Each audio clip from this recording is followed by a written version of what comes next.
weekend. Right. What technology or technological advances have brought us over the last 2 decades is that it has completely revolutionized the way in which we communicate. Um, Using internet and cell phones and televisions and smart TVs and all these things collectively have made um, accessibility to the global village so much easier. Everything happens instantaneous. News is old news a minute after it actually has happened. People are in constant contact globally, and that way of business, the way therefore in which businesses communicate with their customers, um, referred to as marketing communication, has become more challenging for marketers because they have to be very innovative because there are a lot of alternative options available to people. People want the news that people receive, and because they get that information overload on a daily basis, for them to process everything is almost impossible, and therefore marketers in their communication with consumers need to be very creative, because if it doesn't interest you, you will not pay attention to it. And that's the downside of the current way of communicating, or the way that the world is communicating, or the business world is communicating with its customers. There are two different ways of communication. We've got interpersonal communication, where it's direct involvement. It could be over the phone, it could be face to face, people standing opposite each other. And then we also have mass communication. Mass communication is a commercial that runs on 3, 4, 5 different channels on a television, or it's on 5 different radio stations, or it's in the daily newspapers. It's addressed at the larger community or audiences. So it's not necessarily intended at a specific consumer. It's consumers in general, in at large. Now, the whole process of communication, the elements of the communication process, over the next two with this image, and then also on the next slide, is explained quite clearly. We always have on the left hand side, and on the right hand side, you have the sender and the receiver, but you also can say that the sender is the marketer who is sending out the message on behalf of his company, his product, his brand. The receiver is the customer who obviously he's intending to reach. It could be an existing customer, and how they would receive the message and reply to the message is going to be different to if it's a new or a potential customer. But the sender or the seller sends out a message in the form of a commercial. They're using different media channels. They're using radio, television. It could be direct selling, personal selling. It could be the salesperson. It could be a promotion at the retail store. All of these are different channels to communicate with your receiver or your customer. Now, the way in which this message is encoded is through the advertisement that you design. In other words, your encoding is the ideas and thoughts of the business, of the product that you are trying to bring to the attention of the receiver or customer. It could also take on the form of displays in stores, or coupons that you find, or even press releases for that matter. Now, the message as it's intended to be sent and transmitted from the sender to the receiver, from the buyer to the customer can be affected or interfered with um, by what we call noise, which could be anything like other advertisements. If you're advertising in mass media, for instance, if Pick and Pay is advertising their specials for today, Spar and Checkers are also advertising. So it basically sort of distorts or slows down the reply that the customer or receiver could have to that message. Now, the way in which the way that the message was intended to be received by um, um, the customer um, can be can also, as a result of not just all the noise, but maybe their previous experiences, um, could be decoded in a different way than it was anticipated. Um, the coding itself refers to the interpretation of the language that was used in the communication, or symbols that were sent with the communication or part of the communication. And it impacts on how the receiver or customer um, receives it and now responds or replies to it. The feedback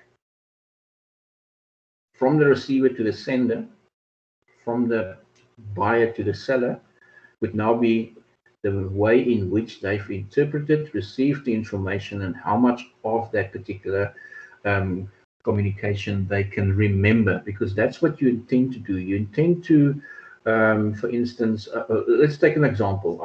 There's a seller who's trying to, you're walking in a shop, you're shopping with your mother, but she's just somewhere else looking for a specific product, and then a salesperson comes to you who has a demonstration that they have the about a new product. It smells nice, it looks nice, and they approach you and they say, listen, can I quickly just tell you about this product? So the background noise, the location where it is, if there's other people around it, if there are maybe your mother now returns and she also starts listening to the conversation, and she has her opinion and she shares her opinion, that becomes part of the noise that affects the way in which you're going to decode the message that was sent, because the intention of the message was to inform you and persuade you to buy the product. And now with the intervention through all the different noise that or forms of noise, you're actually not going to buy. Maybe something positive about your mother said, maybe something positive. Oh yes, I've heard about this before. I've never tried it, but it looks very nice. That's a positive contribution or positive noise that could actually lead to you deciding to try it and then also maybe buy it. It could actually be the exact reverse as well, where maybe the feedback that she provides is not actually not that great. And she says, no, I've heard about this now. Some of my friends have complained, and therefore, you know what, I'm not really interested. That could also be, that could also affect you negatively to not try and sample the product and then buy it. Okay, so that's the elements that we find in the communication process. On the next slide, basically, what I've just said is the different roles that each of these elements play, and we've shared this in the conversation, so I'm not going to go through this particular slide again. We have on page 415 in your textbooks, you'll find a copy of exactly what you see on the screen, table 11.2, that looks at the characteristics of the elements in the marketing communications mix. If we look at the four that we've addressed so far, public relations, advertising, personal selling, and sales promotions, they all have different modes of communication. They all have different speeds at which people reply to the message. It's just something that you can read through. It's very interesting because sometimes people think the message has reached target market, and then they realize that, you know what, this particular medium was probably not the correct one that we should have applied and used in this case. What we have also said at the start of the session is that if we use it's very seldom that one of these elements, advertising, public relations, promotions, personal selling, sales promotions, any of these separately is not going to be as effective as a combination of them. Now, integrated marketing specifically, therefore, refers to the method of carefully coordinating and choosing your marketing communication activities. In other words, which of these elements that we've identified, which of these components do we want to include in our marketing communication? With all the different media coverage, advertisements, the sales promotions, even the packaging of the product, all of these combined elements is now used to send a unified message out to the customer, and it is specifically customer focused. That's the reason why we try and communicate with customers. We want to, and we'll see on the next slide, we want to inform them, we want to persuade them, and we want to remind them of what we have to offer. The consistency here is important, regardless of what combination of components or elements you use to include in your marketing communications. They have to carry the same message. Assurance was as irritating as the ads are for me on television. Unfortunately, nowadays, thankfully, there's not as many of them. They are very effective. The reason why I use them so often is because they are so effective in their marketing. You can always, regardless of what type of advertisements they use, if it's in the print media, if it's on the radio, or if it's on television, the same message goes out. You always get something out. That's the message that has been consistent in all forms that they have used. And that's what your integrated marketing communications process or makes the whole process effective. If you use this method of combining different elements for it to be effective, it needs to be a unified message, and it needs to be the same consistent delivery of that message, like Outsurance are doing with their "You Always Get Something Out" campaign. Right. As I suggested on just now, is the main objectives and tasks of marketing communication is to inform our customers, existing ones and new ones, in an attempt to convert an existing need that they have into something that they will act upon by taking the information that we provide them with and acting on that.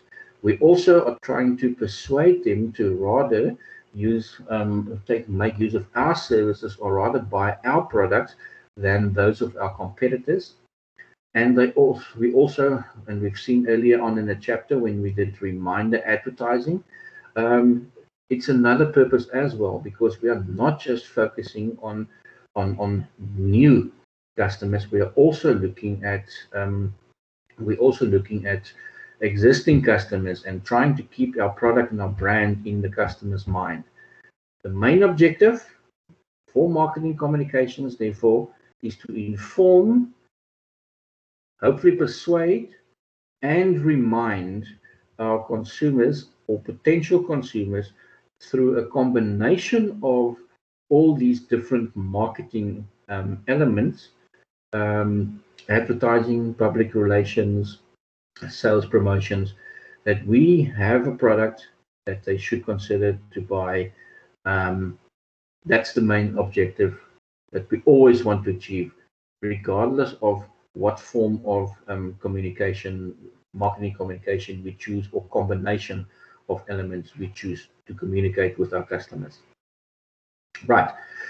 A very interesting method or model that was used or is used to ensure that we are more effective in the message that we're trying to share with our customers is that whatever form of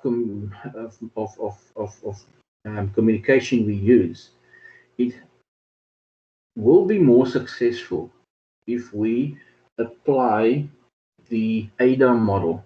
Now, the AIDA model is, or specifically refers to attention, interest, desire, and action. Does the commercial or the advertisement draw your attention? If it draws your attention, are you interested as a result of that? Because there's a lot of exposure that you're getting from a variety of messages from a variety of businesses and products. Do you have a desire to act on it? If it doesn't draw your attention, you will not pay interest to it. If you are very attracted to a particular form of communication, it has stimulated your interest. Interest stimulation is most often going to require you wanting more information.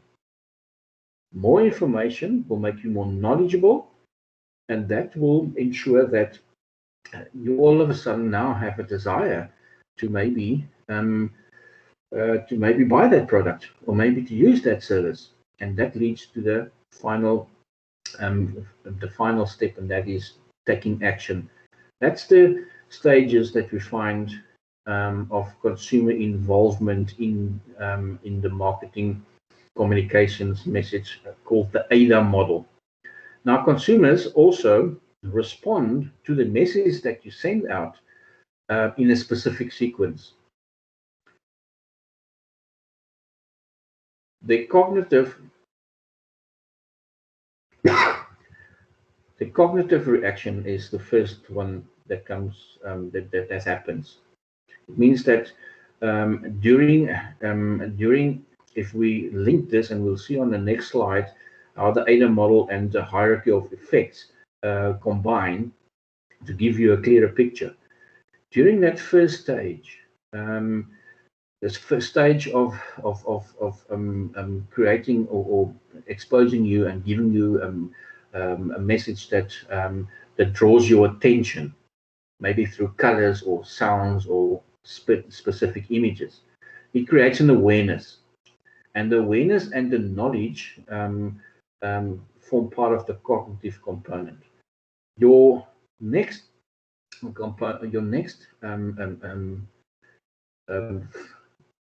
step in the sequence would be the affective component, which specifically refers to your feelings and emotions, and then your cognitive or behavioral component is the final one, and that is where the desire has been created, and you are now taking action and reacting to the message, either to purchase a product or not, based on how the whole communication process has happened.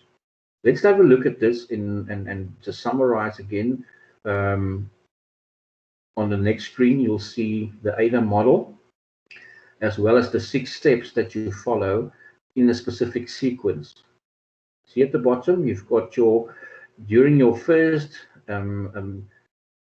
stage, the attention stage, you are made aware, you gain knowledge. That's all part of your cognitive experience, where you will now use that to either obtain more information, maybe even something that in the form of a sample, or alternative information that compares your competitors with you. You might start liking it and create a certain preference towards a particular product. Maybe it's followed by a sample that you are provided, so you can actually experience the benefits of the product during the desire phase. That's where you make your final decision, because the message has been sent out, you like what you hear, you are interested. The sample that you actually are given to try the product is now 100% convincing you that you have to purchase it, and that's where you take your final cognitive component comes in, and you're taking action and you decide to buy that new car or whatever product you are interested in at that stage. But these are the from a marketer's point of view, the way in which you can visualize something, the steps for you, and make sure that you tick all these boxes to ensure that the communication is as effective as is as effective as you intend it to be. Right. There are some factors that affect your marketing communications mix. The ones that's most common is the nature of the product. Are you selling a business product, or are you selling a product that's aimed at the consumer? If it's a business or industrial corporate product, for instance, then you would use different mediums to communicate. If it's probably going to be more sort of personal selling and advertising than anything else. If it's directed at the consumer, if it's a consumer product, you're probably going to have a combination very often of the different elements of the marketing communications mix. A second factor that needs to be considered is where in the product life cycle does that product find itself. If it's a new product, and the image at the bottom of the screen basically shows you the 4 stages in the product life cycle. In the introductions phase, and the first one right at the bottom of the starting point of the cycle, a lot of effort is going to go in. You're probably going to use all different kinds of, if not all of the elements of the marketing communications mix. While if it gets to that maturity stage, you're probably just going to start using reminder advertisements more than actually promoting something specifically. If they enter the decline phase and you are not going to completely remove this product or replace this product with something else, you will again start using a different way of communicating, and that is telling people about the new product that's going to replace the new version, the improved model of the product that is going to come out, and you are going to probably use advertisements as an element, as well as a reminder advertising. The target market, we know nowadays that depends on who you particularly are targeting. You can be targeting, or your marketing message is different if you're targeting a potential group of consumers because they've never heard of the product before. So you've got to do it more regularly. You have to use a greater combination of all the marketing components or communication components. If it's a well-informed individual, there's no point. You know that they're not necessarily going to listen to the advertisements. They're going to use, you're going to reach them in a different manner. If it's a brand loyal person, maybe just remind the advertising, because there's no point. They're going to buy anyway, regardless. The type of business decision that you need to take, is it a routine, me going to the shop, buying a newspaper and milk and bread? Or is it more complex? The more complex it is, like we said in the first one, when we dealt with corporate or business products, you are going to spend more time and more effort in trying to convince the consumer, because it's usually a very expensive transaction. You are considering to maybe invest a lot of money um, or buying a very expensive vehicle. And as a result of that, um, you are going to not necessarily um, reach that target market with or that type of customer with an advertisement.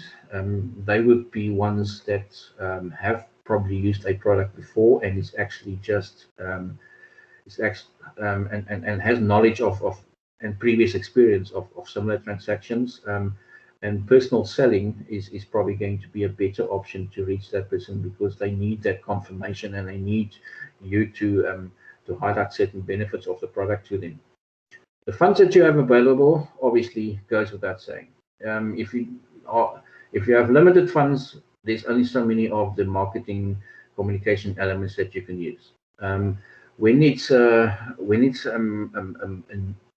smaller business, they are specifically going to decide on a medium to follow. If it's a well-established business who have a big market share, then obviously they will have more funds available. And we'll see in slides to follow different ways, different steps in constructing a marketing communication plan, and specifically when you get to the budgeting component, what money you have available on and how you determine how much money is available for you to communicate with your customers. That becomes a very important element. But funds always. The more money you have, the more money you can spend on your marketing communication. Push and pull strategies. We've done this in previous chapters as well. Push and pull strategies is a factor that you have to consider. Are you wanting to get rid of certain excess stock, and therefore you are very aggressive in your advertisements, you're running promotions? Push strategies usually offer promotions, sales promotions, because they want to get rid of that excess stock. Pull strategies is more sort of informative. Maybe it's as I said, it's a replacement of an existing product, or upgraded model or version of an existing product, and you are going to therefore rather use reminder advertising, maybe commercials on the radio, maybe ads in a newspaper, inviting people to visit your business and basically experience the new product, where maybe even salespeople can come in to perform that service of assisting a customer. Push and pull strategies. The image is on the screen. I'm not going to go through the process again. We've done this in previous chapters, but your push and pull strategies, as I've just said, is intended at different starts of the market, or different parts of the market. Your intention of reaching customers and wanting to get rid of excess stock, as opposed to drawing customers to the new product that you have available.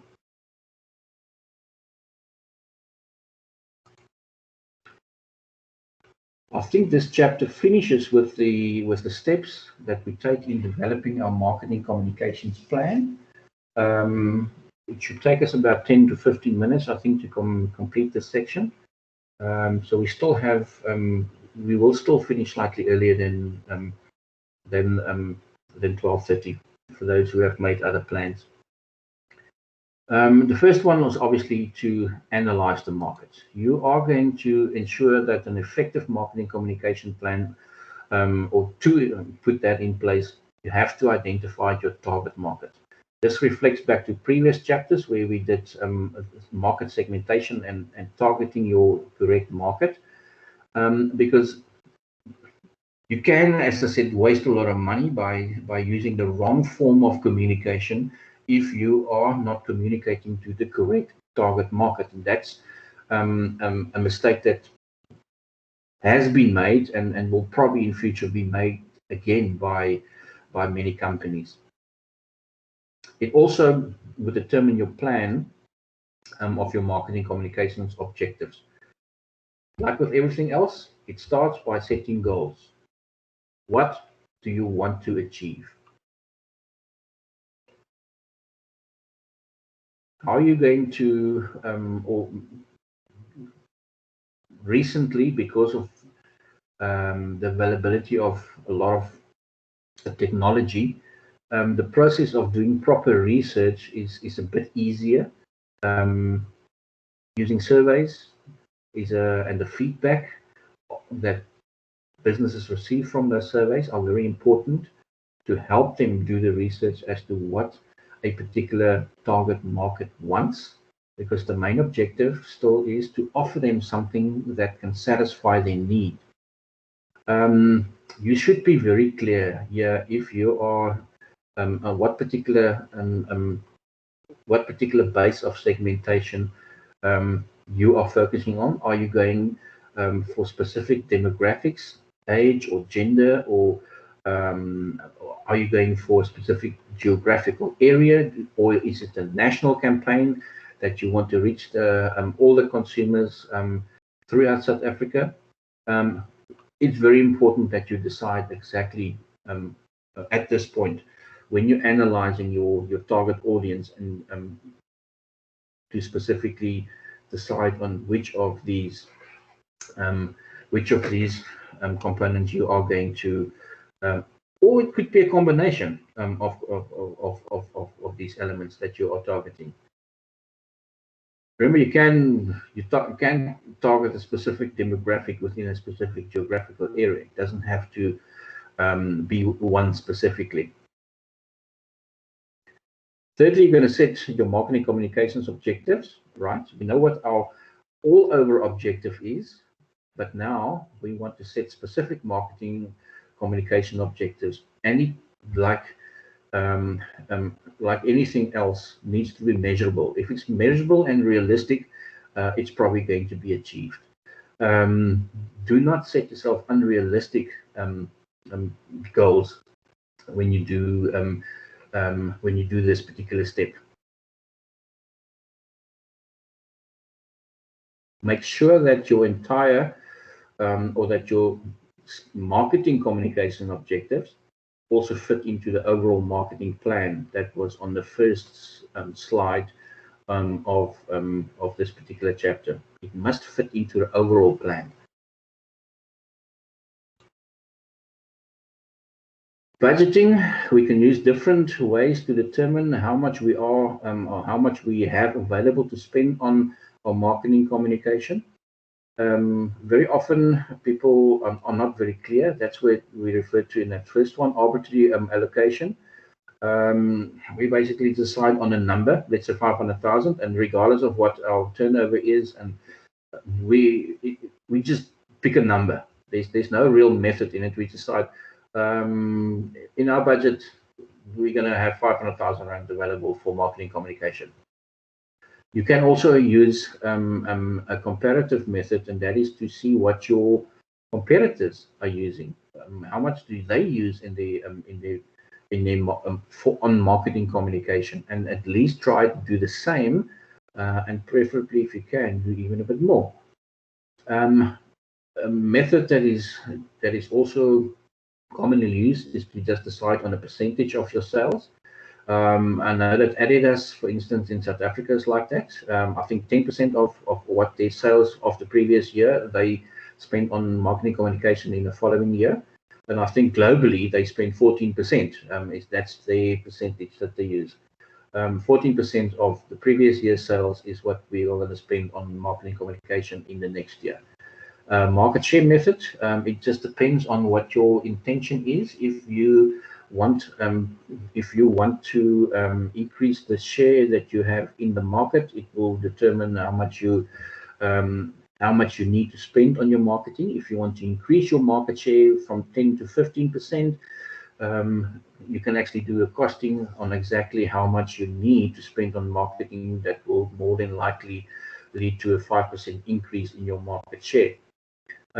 With all the modern technology available, the whole process can also be approached very scientifically, and that is what the objective and task method refers to, where you are very clear by breaking down in great detail what each of these elements in your marketing communication mix is going to cost. And because you are very clear on, you just add all of these individual costs together, and you can very accurately say, that's exactly what I'm going to spend on my marketing communication for next year.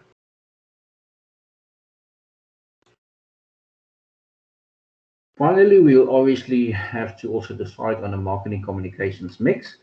What combination of elements, advertising, public relations, publicity, sales promotions, what combination are we going to need to reach our specific target market? Once you have done step number 2, where you specifically have in great detail analyzed your specific market audience, you'll have a very good idea of what the best way is to reach these particular individuals. You want to sell products to the elderly, the way in which they communicate. They are probably not going to be on social media. If they're on social media, it will probably be Facebook and not Twitter, for instance. If you want to reach a particular rural area, then make sure that the particular communication channel that you're going to use is accessible to those individuals. If they don't have television, it's no point on designing a television commercial, because that won't reach that particular target market. People, we've reached the end of this particular chapter. We've reached the end of another week. I think that you have done well.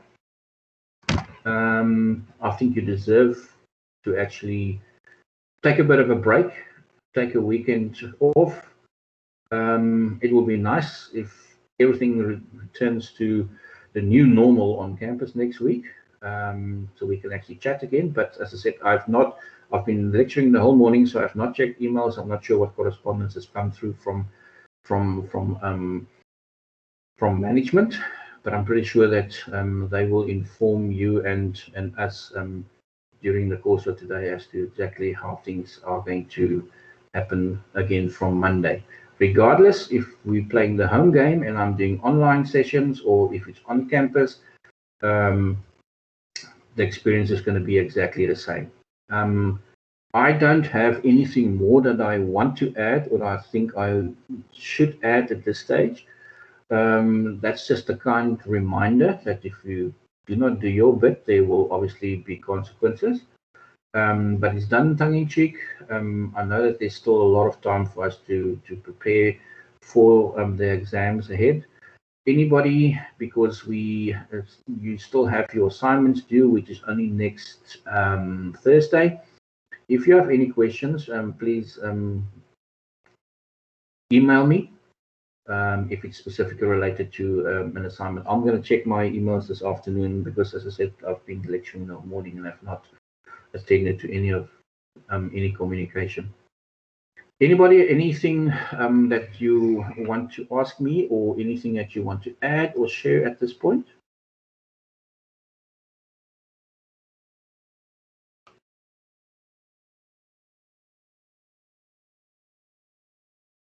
You guys still out there? Everybody still alive? You all good?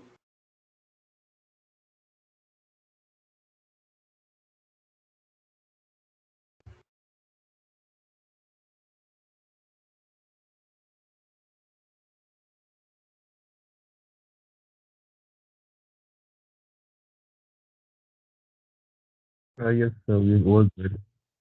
Thanks,